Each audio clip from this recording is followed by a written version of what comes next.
Hi friends, ಎಲ್ಲರೂ ಹೇಗಿದ್ದೀರಾ? Welcome back to Suji Vishnu logs. ಈ ವಿಡಿಯೋ ಬಂದುಬಿಟ್ಟು ಮಂಡೇ ವಿಡಿಯೋ. ಈ ವಿಡಿಯೋದಲ್ಲಿ ಬಂದುಬಿಟ್ಟು ಮೊಳಕೆ ಕಟ್ಟಿರೋ ಹುರುಳಿಕಾಳು ಬಸ್ಸಾರು, ಮುದ್ದೆ, ಹಾಗೆ ಮನೆಯೆಲ್ಲ ಡೀಪ್ ಕ್ಲೀನಿಂಗ್ ಮಾಡ್ತಾಯಿದ್ದೀನಿ. ಇನ್ನೇನು ಹಬ್ಬ ಸ್ಟಾರ್ಟ್ ಆಗ್ತಾ ಇದೆಯಲ್ಲ, ಮನೆಯೆಲ್ಲ ಡೀಪ್ ಕ್ಲೀನಿಂಗ್ ಮಾಡಿರೋ ವಿಡಿಯೋನ ನಿಮ್ಮ ಹತ್ರ ಶೇರ್ ಮಾಡ್ಕೊತಾ ಇದ್ದೀನಿ. ಈ ವಿಡಿಯೋ ಎಲ್ಲಿ ಸ್ಕಿಪ್ ಮಾಡ್ದಿರಾ ಪೂರ್ತಿಯಾಗಿ ನೋಡಿ. ಈ ವಿಡಿಯೋ ಏನಾದ್ರು ಇಷ್ಟ ಆದರೆ ಪ್ಲೀಸ್ ಒಂದು ಲೈಕ್ ಮಾಡಿ, ಶೇರ್ ಮಾಡಿ, ಕಮೆಂಟಲ್ಲಿ ತಿಳಿಸಿ, ಹಾಗೆ ಸಬ್ಸ್ಕ್ರೈಬ್ ಮಾಡಿಕೊಂಡು ನೋಡಿ ಅಂತ ಕೇಳ್ತಾ ಇದ್ದೀನಿ. ಇನ್ನು ಬೆಳಗ್ಗೆ ಎದ್ದಿದ ತಕ್ಷಣ ಈ ಥರ ಯಾವ್ದಾರೋ ಒಂದು ಡೆಟಾಕ್ಸ್ ಕುಡಿದ್ರೇ ಆ ದಿನ ಸ್ಟಾರ್ಟ್ ಆಗೋದಂತಲೇ ಹೇಳ್ಬೋದು. ಇನ್ನು ಸೋಂಪು ವಾಟರ್ನ ಕುಡಿತಾ ಇದ್ದೀರಿ. ಕುಡಿದಿದ್ದಾಯಿತು. ಇವಾಗ ಲಂಚ್ ಬಾಕ್ಸ್ಗೆ ರೆಡಿ ಮಾಡ್ಕೊತಾ ಇದ್ದೀನಿ. ಹುರುಳಿಕಾಳನ್ನು ಮೊಳಕೆ ಕಟ್ಟಿದ್ದೆ, ಅದು ಮೊಳಕೆ ಬಂದಿತ್ತು. ಒಂದು ಕುಕ್ಕರ್ಗೆ ಹುರುಳಿಕಾಳು ಹಾಕಿ, ಒಂದೆರಡು ಟೊಮೆಟೊ, ಒಂದು ಈರುಳ್ಳಿ, ನೀರು ಹಾಕಿ, ಉಪ್ಪು ಸ್ವಲ್ಪ ಹಾಕಿ ಒಂದು 10 ವಿಸಿಲಾದರೂ ಬೇಯಿಸ್ಕೊಬೇಕು. ಹುರುಳಿಕಾಳು ಬಂದು ಬೇಗನೆ ಬೇಯೋದಿಲ್ಲ. ಒಂದು 10 ವಿಸಿಲ್ ಬೆಂದಾದಮೇಲೆ ಇದನ್ನು ಫಿಲ್ಟ್ರ್ ಮಾಡಿಕೊಂಡು ಸ್ವಲ್ಪ ತಣ್ಣಗಾಗೋದಕ್ಕೆ ಬಿಡಬೇಕು.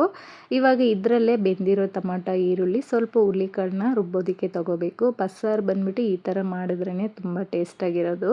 ಇವಾಗ ಆ ನೀರಿರುತ್ತಲ್ಲ ಅದನ್ನು ಚೆಲ್ಲಬಾರ್ದು. ಆ ನೀರನ್ನೇ ಸಾಂಬಾರಿಗೂ ಕೂಡ ಹಾಕಬೇಕು.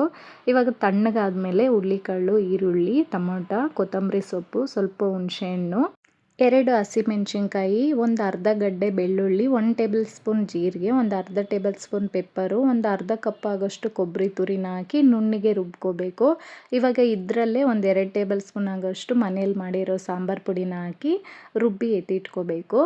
ಇನ್ನು ಸಾಂಬಾರು ಮಾಡೋದಕ್ಕೆ ಒಂದು ಕುಕ್ಕರ್ ಇಟ್ಕೊಂಡು ಸ್ಟವ್ ಮೇಲೆ ಒಂದು 2 ಟೇಬಲ್ ಸ್ಪೂನ್ ಎಣ್ಣೆ ಹಾಕಿ, ಜೀರಿಗೆ ಒಂದು ಅರ್ಧ ಟೇಬಲ್ ಸ್ಪೂನು, ಸಾಸಿವೆ ಒಂದು ಅರ್ಧ ಟೇಬಲ್ ಸ್ಪೂನ್ ಹಾಕಿ, ಒಂದು ಈರುಳ್ಳಿನ ಸಣ್ಣದಾಗಿ ಕಟ್ ಮಾಡಿ ಹಾಕ್ಕೊಂಡು, ಒಂದು ಒಣಗಿದ ಮೆಣಸಿನ್ಕಾಯಿ, ಕರಿಬೇವನ್ನ ಹಾಕಿ ಸ್ವಲ್ಪ ಫ್ರೈ ಆದಮೇಲೆ ಅರಿಶಿನ ಪುಡಿ, ರುಬ್ಬಿರೋ ಮಸಾಲೆನೂ ಹಾಕಿ ಬೇಯಿಸಿದ್ರಲ್ವ ಹುರುಳಿಕಾಳು ನೀರು, ಇನ್ನೂ ಎಷ್ಟು ಬೇಕೋ ಅಷ್ಟು ನೀರನ್ನ ಸೇರಿಸ್ಕೊಂಡು ರುಚಿಗೆ ಎಷ್ಟು ಬೇಕೋ ಅಷ್ಟು ಉಪ್ಪು ಹಾಕಿ ಒಂದು 10 ನಿಮಿಷ ಕುದಿಸ್ಕೊಂಡ್ರೆ ರೆಡಿ ಆಯಿತು. ತುಂಬಾ ಟೇಸ್ಟಾಗಿರುತ್ತೆ ಈ ಸಾಂಬಾರಂತೂ. ಇನ್ನು ಬಸ್ಸಾರಿಗೆ ಕಾಂಬಿನೇಷನ್ ಬಂದು ಮುದ್ದೆ ತುಂಬಾ ಚೆನ್ನಾಗಿರುತ್ತೆ. ನಾವು ಯಾವಾಗ ಬಸ್ಸಾರು ಮಾಡಿದ್ರು ಮುದ್ದೆನೇ ಮಾಡ್ಕೊಂಬಿಡ್ತೀರಿ. ಇನ್ನು ಬೆಳಿಗ್ಗೆ ಬ್ರೇಕ್ಫಾಸ್ಟ್ ಅಂತೂ ಮುದ್ದೆನೇ ಮಾಡ್ಕೊಂಡು ತಿಂದ್ರಿ. ಊರ ಕಡೆ ಎಲ್ಲ ಹೆಂಗಂದರೆ ಬೆಳಿಗ್ಗೆ ಹೊತ್ತು ಇಡ್ಲಿ, ದೋಸೆ ಆ ಥರ ಎಲ್ಲ ಟಿಫನ್ ಐಟಮ್ ಎಲ್ಲ ಯಾವುದೂ ಮಾಡಲ್ಲ. ಅವರು ಈ ಥರ ಸಾಂಬಾರುಗಳು ಮಾಡಿಕೊಂಡು ಬಸ್ಸಾರು, ಸೊಪ್ಪಿನ ಸಾರು ಈ ಥರ ಮಾಡಿಕೊಂಡು ಮುದ್ದೆ ಮಾಡಿ ತಿಂದ್ಬಿಟ್ಟು ಹೋಗ್ಬಿಡ್ತಾರೆ. ಫುಲ್ ಡೇ ಎನರ್ಜಿಯಾಗೂ ಇರ್ತಾರೆ.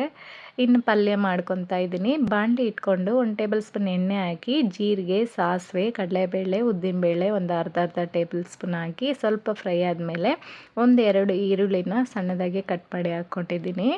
ಕರಿಬೇವು ಸೊಪ್ಪು, ಒಂದು 4-5 ಒಣಗಿದ ಮೆಣಸಿನ್ಕಾಯಿನ ಹಾಕ್ಕೊಂಡು ಫ್ರೈ ಮಾಡಿಕೊಂಡು, ಇವಾಗ ಬೇಯಿಸಿದ್ರಲ್ಲ ಹುರುಳಿಕಾಳನ್ನ ಅದನ್ನು ಸೇರಿಸ್ಕೊಂಡು ಒಂದು 2 ನಿಮಿಷ ಫ್ರೈ ಮಾಡಿಕೊಂಡು, ಒಂದು ಅರ್ಧ ಕಪ್ ಆಗೋಷ್ಟು ತೆಂಗಿನಕಾಯಿ ತುರಿನ ಸೇರಿಸ್ಕೊಂಡ್ರೆ ರೆಡಿ ಆಯಿತು. ಇನ್ನು ಈ ಥರ ಪಲ್ಯ ಅಂತೂ ತುಂಬಾ ಟೇಸ್ಟಾಗಿರುತ್ತೆ. ಇವಾಗ ಪಲ್ಯ ಕೂಡ ರೆಡಿ ಆಯಿತು. ಇನ್ನು ಈ ಕಡೆ ಮುದ್ದೆಗೆ ಕೂಡ ಹಾಕ್ಬಿಟ್ಟು ಬೇಯಿಸ್ಕೊತಾ ಇದ್ದೀನಿ. ಇದಕ್ಕೆ ಬಂದುಬಿಟ್ಟು ಕಾಂಬಿನೇಷನ್ ಬಂದುಬಿಟ್ಟು ಮುದ್ದೆನೇ ತುಂಬಾ ಚೆನ್ನಾಗಿರೋದು. ಇನ್ನು ಮುದ್ದೆನೇ ಮಾಡಿಕೊಂಡ್ರಿ. ದೋಸೆ, ಇಡ್ಲಿಗಿಂತ ಈ ಥರ ಬೆಳಿಗ್ಗೆನೇ ಮುದ್ದೆ, ಈ ಥರ ಬಸ್ಸಾರು, ಹುರುಳಿಕಾಳು ಪಲ್ಯ ಈ ಥರ ಮಾಡ್ಕೊಂಡು ತಿಂದು ನೋಡಿ. ಫುಲ್ ಡೇ ಎನರ್ಜಿ ಆಗಿರ್ತೀರಿ. ಸ್ವಲ್ಪನೂ ಟಯರ್ಡೇ ಅನಿಸಲ್ಲ, ಅಷ್ಟು ಚೆನ್ನಾಗಿರ್ತೀರಿ. ಹಳ್ಳಿ ಕಡೆ ಎಲ್ಲ ಹೆಂಗೆ ಗೊತ್ತಾ, ಈ ಥರ ಮಾಡ್ಕೊಂಡು ತಿಂದ್ಬಿಟ್ಟು ಹೋಗ್ಬಿಡ್ತಾರೆ. ಅವರು ದೋಸೆ, ಇಡ್ಲಿ ಈ ಥರ ಎಲ್ಲ ತಿನ್ನಲ್ಲ. ಬೆಳಗ್ಗೆ ಎದ್ದಿದ ತಕ್ಷಣ ಒಂದು ಮುದ್ದೆ ಈ ಥರ ಕಾಳುಗಳನ್ನ ತುಂಬ ತಿಂತಾರೆ. ಅದಕ್ಕೆ ಅವ್ರು ಫುಲ್ ಡೇ ಎನರ್ಜಿಯಾಗಿ ಕೆಲಸ ಮಾಡ್ತಾರೆ. ಅಷ್ಟು ಸ್ಟ್ರೆಂತ್ ಇರುತ್ತೆ ಅವ್ರ ಬಾಡಿಯಲ್ಲಿ. ನಾವಂತೂ ಅದನ್ನು ತಿನ್ನೋದೇ ಇಲ್ಲ. ಬಾಡಿ ಹೀಟ್ ಅಂತೇಳ್ಬಿಟ್ಟು ಬೆಂಗಳೂರಲ್ಲೆಲ್ಲ ಅರ್ಧ ಜನ ತಿನ್ನೋದೇ ಇಲ್ಲ, ಸ್ವಲ್ಪ ಜನ ಅಂತೂ. ಇನ್ನು ಲಂಚ್ ಬಾಕ್ಸ್ಗೆ ಕೂಡ ಸ್ವಲ್ಪ ಅನ್ನ ಮಾಡ್ಕೊಂಡಿದ್ದೆ. ಬಸ್ಸಾರು, ಪಲ್ಯ, ಒಂದು ಎಗ್ನ ಇಟ್ಟು ಲಂಚ್ ಬಾಕ್ಸ್ನ ಕೂಡ ಪ್ಯಾಕ್ ಮಾಡಿಬಿಟ್ಟೆ. ಇನ್ನು ಬ್ರೇಕ್ಫಾಸ್ಟ್ ಎಲ್ಲ ಮುದ್ದೆ ಎಲ್ಲ ತಿಂದ್ಕೊಂಡು ನಾನು ಫ್ರೆಶ್ ಅಪ್ ಆಗಿಬಿಟ್ಟು ಮನೆ ಎಲ್ಲ ಸ್ವಲ್ಪ ಕ್ಲೀನ್ ಮಾಡಿಕೊಂಡು, ಅಂದರೆ ಪಾತ್ರೆ ಎಲ್ಲ ಕ್ಲೀನ್ ಮಾಡಿಕೊಂಡೆ. ಇನ್ನು ಬಟ್ಟೆ ಕೂಡ ಒಗೆಯೋದಿತ್ತು, ಅದನ್ನು ಮಿಷಿನ್ಗೆ ಹಾಕ್ಬಿಟ್ಟು ಇವಾಗ ಬಂದುಬಿಟ್ಟು ಕ್ಲೀನಿಂಗ್ ಕೆಲಸ ಸ್ಟಾರ್ಟ್ ಮಾಡ್ತಾಯಿದ್ದೀನಿ. ಇನ್ನೇನು ಹಬ್ಬ ಸ್ಟಾರ್ಟ್ ಆಗ್ತಾ ಇದ್ದಿಲ್ಲ, ಇನ್ನೆಲ್ಲ ವರಲಕ್ಷ್ಮಿ ಹಬ್ಬ ಬರ್ತಾಯಿದೆ. ಮನೆಯೆಲ್ಲ ಕ್ಲೀನಿಂಗ್ ಮಾಡ್ಕೊಳ್ಳೋಣ ಅಂತ ಹೇಳ್ಬಿಟ್ಟು ಈ ಬೆಡ್ರೂಮಿಂದನೇ ಕ್ಲೀನ್ ಮಾಡೋದು ಸ್ಟಾರ್ಟ್ ಮಾಡ್ತಾಯಿದ್ದೀನಿ. ಫ್ಯಾನ್ ಮೇಲೆಲ್ಲ ಕೂಡ ತುಂಬಾ ಡಸ್ಟ್ ಇತ್ತು. ಫ್ಯಾನ್ ಎಲ್ಲ ಕೂಡ ಕ್ಲೀನಾಗಿ ಒರೆಸ್ಕೊಂಡೆ. ಇನ್ನು ಈ ಬಾಕ್ಸ್ಗಳಲ್ಲೆಲ್ಲ ನಾನು ಏನೇನು ಪಾತ್ರೆ ಯೂಸ್ ಮಾಡಲ್ವೋ ಸ್ವಲ್ಪ ಐಟಮ್ಸ್ ಎಲ್ಲ ಈ ಥರ ಬಾಕ್ಸಲ್ಲೇ ಹಾಕಿ ಪ್ಯಾಕ್ ಮಾಡಿ ಇಟ್ಬಿಡ್ತೀನಿ. ಇನ್ನು ಒಂದು ಕಡೆಯಿಂದ ಕ್ಲೀನಾಗಿ ಡಸ್ಟ್ ಎಲ್ಲ ಕ್ಲೀನ್ ಮಾಡಿಬಿಟ್ಟು ಎಲ್ಲ ಎತ್ತಿ ಇಟ್ಬಿಟ್ಟು ಯಾವ್ದ್ಯಾವ್ದು ಬೇಕೋ ಯಾವ್ದ್ಯಾವ್ದು ಬೇಡ ಅಂತ ನೋಡಿಬಿಟ್ಟು ಎತ್ತಿ ಹಾಕ್ಬಿಡ್ತಾಯಿದ್ದೀನಿ. ತುಂಬ ಇಟ್ಕೊಂಡ್ರು ನಮಗೂ ಕಷ್ಟ ಇಲ್ಲ ಅಲ್ವಾ ಅಂತೇಳ್ಬಿಟ್ಟು ಯಾವ್ದ್ಯಾವ್ದು ಬೇಡವೋ ಅದೆಲ್ಲ ಎತ್ತಾಕ್ಬಿಟ್ಟು ಸ್ವಲ್ಪ ನೀಟಾಗಿ ಎತ್ತಿಡ್ತಾಯಿದ್ದೀನಿ ಡಸ್ಟ್ ಎಲ್ಲ ಕ್ಲೀನ್ ಮಾಡಿಕೊಂಡು.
ಇವಾಗ ಪೂಜೆ ಐಟಮ್ಗಳನ್ನೆಲ್ಲ ಈ ಥರ ಟಬ್ಬಲ್ಲಿ ಹಾಕಿ ಎತ್ತಿಡ್ತಾ ಇದ್ದೀನಿ. ಇದರಲ್ಲಿ ಬಂದ್ಬಿಟ್ಟು ದೀಪಗಳು, ನಾವು ಫ್ರೂಟ್ಸ್ ಎಲ್ಲ ಹಾಕಿ ಇಡ್ತೀರಲ್ವ ದೇವ್ರ ಹತ್ರ, ಆ ಥರ ಪ್ಲೇಟ್ಸ್ಗಳು, ಡೆಕೋರೇಷನ್ ಐಟಮ್ಗಳನ್ನೆಲ್ಲ ನಾನು ಈ ಥರ ಮೇಲೆ ಎತ್ತಿಟ್ಬಿಡ್ತೀನಿ.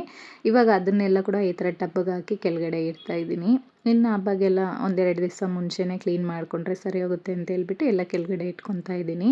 ಇನ್ನು ಡ್ರೆಸ್ಸಿಂಗ್ ಟೇಬಲ್ ಕೂಡ ಅಷ್ಟೇ, ಅದರಲ್ಲಿರೋ ಐಟಮ್ ಎಲ್ಲ ಎತ್ತು ಪಕ್ಕದಲ್ಲಿ ಇಟ್ಬಿಟ್ಟು ಹಿಂದ್ಗಡೆ ಎಲ್ಲ ಡಸ್ಟ್ ಎಲ್ಲ ಕ್ಲೀನ್ ಮಾಡಿಕೊಂಡು ವಿಂಡೋ ಕವರ್ನ ಕೂಡ ಎಲ್ಲ ಒಗೆಯೋಕೆ ಹಾಕ್ಬಿಟ್ಟು ವಿಂಡೋಸ್ನ ಎಲ್ಲ ಕೂಡ ಕ್ಲೀನ್ ಮಾಡ್ಕೊತಾ ಇದ್ದೀನಿ. ವುಡ್ಡು ಕ್ವಾಲಿಟಿ ಬಂದುಬಿಟ್ಟು ಚೆನ್ನಾಗಿರ್ಬೇಕಂದ್ರೆ ಡ್ರೆಸ್ಸಿಂಗ್ ಟೇಬಲೇ ಆಗಿರಲಿ, ಮಂಚ ಆಗಿರಲಿ, ಈ ಥರ ಕಬೋರ್ಡ್ ಆಗಿರಲಿ, ಕ್ವಾಲಿಟಿ ಚೆನ್ನಾಗಿರ್ಬೇಕಂದ್ರೆ ಒಂದು ಟಿಪ್ ಹೇಳ್ತೀನಿ, ಫಾಲೋ ಮಾಡಿ. ಪಾಲಿಷಿಂಗ್ ಕೂಡ ತುಂಬ ಚೆನ್ನಾಗಿರುತ್ತೆ. ಯಾವಾಗೂ ಅಷ್ಟೇ ಡ್ರೈ ಕ್ಲಾತಲ್ಲಿ ಒರೆಸ್ಬಿಟ್ಟು ಆಮೇಲೆ ಸ್ವಲ್ಪ ಕ್ಲಾತ್ನ ಬಂದುಬಿಟ್ಟು ಒದ್ದೆ ಮಾಡಿಕೊಂಡು ಒರೆಸ್ಬಿಟ್ಟು ಕೊಬ್ಬರಿ ಎಣ್ಣೆ ಹಾಕ್ಬಿಟ್ಟು ಒರೆಸ್ಬೇಕು ಲಾಸ್ಟಲ್ಲಿ. ಸ್ವಲ್ಪ ಡ್ರೈ ಆದಮೇಲೆ ಕೊಬ್ಬರಿ ಎಣ್ಣೆಯಲ್ಲಿ ಒರೆಸೋದ್ರಿಂದ ವುಡ್ ಕ್ವಾಲಿಟಿ ಬಂದುಬಿಟ್ಟು ತುಂಬಾ ಚೆನ್ನಾಗಿರುತ್ತೆ. ಪಾಲಿಷಿಂಗ್ ಕೂಡ ತುಂಬಾ ಚೆನ್ನಾಗಿ ಕಾಣುತ್ತೆ. ಇದು ಬಂದುಬಿಟ್ಟು ಅಂಗಡಿಯವರೇ ಹೇಳಿದ ಟಿಪ್ಪು ನನಗೆ. ಯಾವಾಗಾದ್ರೂ ಒರೆಸೋವಾಗ ಅದರಲ್ಲಿ ಸ್ವಲ್ಪ ವೆನಿಗರು, ಸ್ವಲ್ಪ ಕೊಬ್ಬರಿ ಎಣ್ಣೆ ಸೇರಿಸ್ಬಿಟ್ಟು ಮಿಕ್ಸ್ ಮಾಡಿ ಒರೆಸೋದ್ರಿಂದ ವುಡ್ ಕ್ವಾಲಿಟಿ ತುಂಬಾ ಚೆನ್ನಾಗಿರುತ್ತಂತೆ. ಈ ಟಿಪ್ನ ಫಾಲೋ ಮಾಡಿ ನೋಡಿ, ನಿಮಗೆ ಗೊತ್ತಾಗುತ್ತೆ. ಇವಾಗೆಲ್ಲ ಕ್ಲೀನ್ ಮಾಡಿಬಿಟ್ಟು ಆ ಥರ ಎಣ್ಣೆ ಹಾಕಿ ಒರೆಸ್ತಾ ಇದ್ದೀನಿ. ಇನ್ನು ನಮ್ಮ ಅತ್ತೆನೂ ಕಾಲ್ ಮಾಡಿದ್ರು, ಅವ್ರ ಹತ್ರ ಮಾತಾಡ್ಕೊಂಡು ಕೆಲಸ ಮಾಡ್ತಾಯಿದ್ದೆ. ಕೆಲಸ ಮಾಡಿದ್ದೇ ಗೊತ್ತಾಗಿಲ್ಲ. ಯಾರ ಹತ್ರ ಆದರೂ ಈ ಥರ ಫೋನಲ್ಲಿ ಮಾತಾಡಿಕೊಂಡು ನಾವು ಕೆಲಸ ಮಾಡ್ತಾಯಿದ್ರೆ ನಾವಿಷ್ಟು ಕೆಲಸ ಮಾಡಿದ್ದೀರಾ ಅಂತಲೇ ಗೊತ್ತಾಗಲ್ಲ.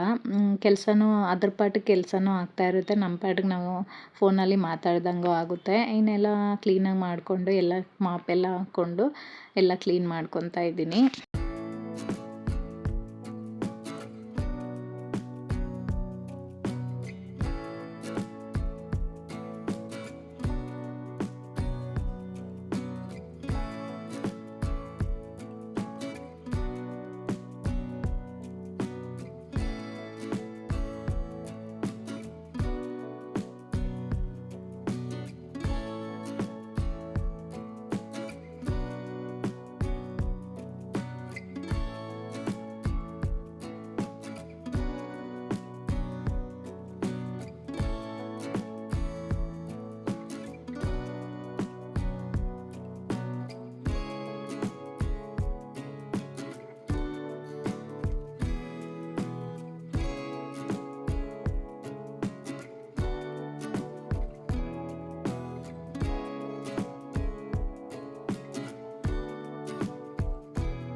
ಇನ್ನು ಈ ಥರ ಸ್ಟವ್ ಕೂಡ ಅಷ್ಟೇ, ಇದಕ್ಕೆ ಕೂಡ ಅಷ್ಟೇ ಈ ಥರ ನೋಡಿ, ನಾನು ಮರೆತೇ ಹೋಗ್ಬಿಟ್ಟಿದ್ದೀನಿ ಹಾಕೋದಕ್ಕೆ, ಹಂಗೆ ಎತ್ತಿಟ್ಬಿಟ್ಟಿದ್ದೀನಿ. ಈ ಥರ ಸ್ಟವ್ ಎಲ್ಲ ನಾವೇನಾದ್ರು ಫಂಕ್ಷನ್ ಮಾಡಿದಾಗ, ಯಾರಾದ್ರು ಜಾಸ್ತಿ ಜನ ಬಂದಾಗೆಲ್ಲ ನಾನು ಈ ಥರ ಸ್ಟವಲ್ಲಿ ಯೂಸ್ ಮಾಡ್ಕೊತೀನಿ. ಬೇಗನೆ ಮಾಡ್ಕೊಂಬಿಡ್ಬೋದು, ಮತ್ತು ಜಾಸ್ತಿ ಕ್ವಾಂಟಿಟಿ ಮಾಡ್ತೀರಲ್ಲ ಆವಾಗೆಲ್ಲ ಈ ಥರ ಸ್ಟವ್ ಯೂಸ್ ಮಾಡ್ತೀನಿ. ಅದನ್ನು ಹಂಗೆ ಎತ್ತಿಟ್ಬಿಟ್ಟಿದ್ದೀನಿ ಮರ್ತೋಗ್ಬಿಟ್ಟು. ನೋಡಿ ಈ ಥರ ಅದಕ್ಕೆ ತುಕ್ಕು ಹಿಡ್ದಿರುತ್ತಲ್ವ, ಈ ಥರ ಕೊಬ್ಬರಿ ಎಣ್ಣೆ ಹಾಕಿ ಇಟ್ಬಿಟ್ರೆ ಅದು ತುಕ್ಕು ಹಿಡಿಯೋದಿಲ್ಲ. ನಾನು ಮರ್ತೋಗ್ಬಿಟ್ಟು ಹಂಗೆ ಎತ್ತಿಟ್ಬಿಟ್ಟಿದ್ದೀನಿ. ಇನ್ನು ಅದಕ್ಕೂ ಕೂಡ ಕೊಬ್ಬರಿ ಎಣ್ಣೆ ಹಾಕ್ಬಿಟ್ಟು ಎಲ್ಲ ಎತ್ತಿಡ್ತಾ ಇದ್ದೀನಿ. ಮತ್ತು ಈ ಥರ ಮಂಚ ಬಂದುಬಿಟ್ಟು ನಮ್ಮದು ಬಂದುಬಿಟ್ಟು ಕಬ್ಬಿಣ. ಇದಕ್ಕೂ ಕೂಡ ಅಷ್ಟೇ ಈ ಥರ ಕೊಬ್ಬರಿ ಎಣ್ಣೆ ಹಾಕ್ಬಿಟ್ಟು ಈ ಥರ ಬಟ್ಟೆಯಲ್ಲಿ ಒರೆಸ್ಕೊತಾ ಇದ್ದೀನಿ. ಈ ಥರ ಒರೆಸೋದ್ರಿಂದ ಕಬ್ಬಿಣ ಕೂಡ ಅಷ್ಟೇ ಪಾಲಿಶ್ ತುಂಬಾ ಚೆನ್ನಾಗಿರುತ್ತೆ. ಕ್ವಾಲಿಟಿ ನೋಡೋದಕ್ಕೆ ಹಂಗೆ ಹೊಸ ಮಂಚ ಇದ್ದಂಗೆ ಇರುತ್ತೆ, ಆ ಥರ ಇರುತ್ತೆ. ಇನ್ನು ಮಂಚ ಎಲ್ಲ ಕೂಡ ಒರೆಸ್ಕೊಂಡೆ. ಇನ್ನು ಕಬೋರ್ಡ್ ಕೂಡ ಅಷ್ಟೇ, ಇವಾಗ ಅದೇ ಬಟ್ಟೆಯಲ್ಲೇ ಕೊಬ್ಬರಿ ಎಣ್ಣೆ ಹಾಕಿದ್ನಲ್ಲ ಅದೇ ಬಟ್ಟೆಯಲ್ಲೇ ಒರೆಸ್ಕೊತಾ ಇದ್ದೀನಿ. ನೋಡೋದಕ್ಕೊಂಥರ ಪಾಲಿಶಿಂಗ್ ಚೆನ್ನಾಗಿರುತ್ತೆ ನೀಟಾಗಿ.